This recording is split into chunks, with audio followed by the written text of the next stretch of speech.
Hello, this is Andy with FeedOtter. Today I'm going to walk through how you can use our Google Sheets integration to make content from a Google spreadsheet available for dragging and dropping into your FeedOtter curated newsletters. Let's dive in. The first step is to create a Google spreadsheet. For this example, I've created a basic spreadsheet that contains common content fields such as title URL, description, and an image URL.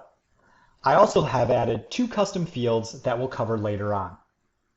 Each of these rows is going to appear in your FeedOtter curated newsletter as a new article.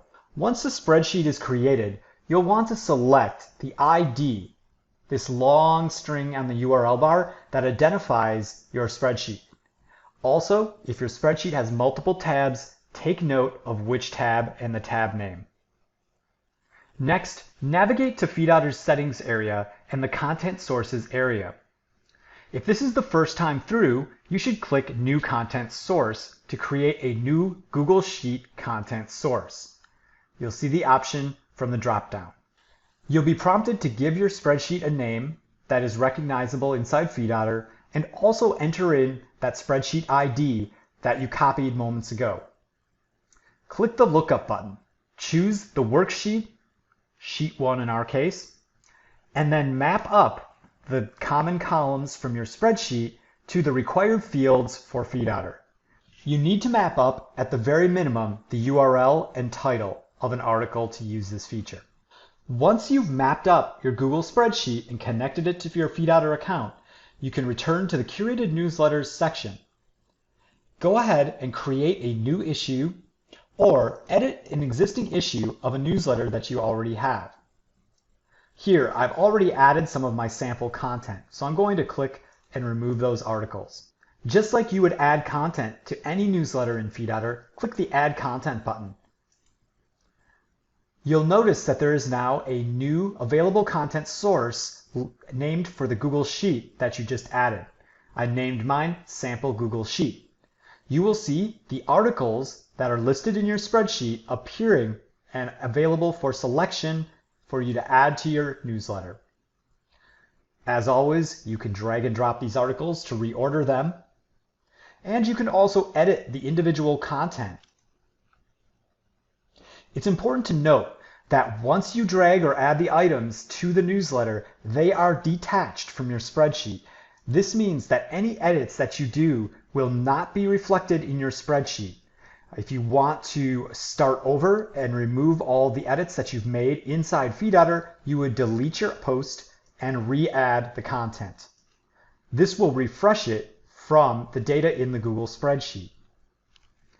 This can be very useful if something changes. For example, if an editor goes into your spreadsheet and changes out the image of one of your posts, you can now return to FeedOtter, click the refresh button on your images, and you'll notice that the second post has a new image. It's this easy to manage the content between your Google Sheet and your FeedOtter newsletter. You can also bring custom data into your FeedOtter newsletter.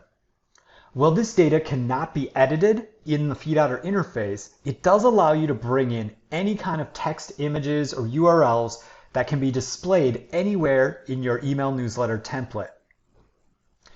This requires a little bit of knowledge and a little bit of coding.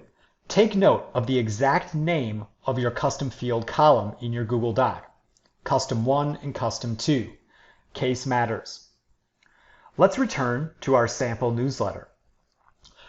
We're going to need to edit the code to display those custom fields. So we'll click on the View Code button in the far right corner. Let's locate where our posts are in this newsletter by searching for the title. This will help us find where the title is displayed. We're now going to insert right below the excerpt text a little bit of HTML and then inject a tag that will render our custom field.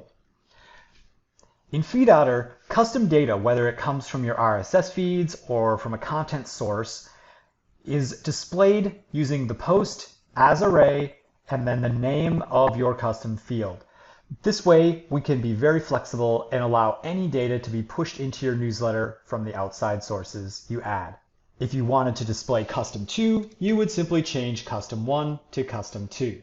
And you'll see that now custom data has been added to each of these content objects. So custom data 1 and custom data 2. If we go back to our spreadsheet, there you can see custom data 1 and custom data 1, 2.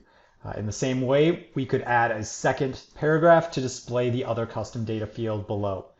This new integration opens up a lot of possibilities, allowing editors and content managers to curate and send the content that your FeedOtter users can easily drag and drop in the emails to look great. If you have any questions about this feature, please contact us at FeedOtter at any time. We're happy to help and show you more about how this great feature can help you be more productive building your content newsletters and emails.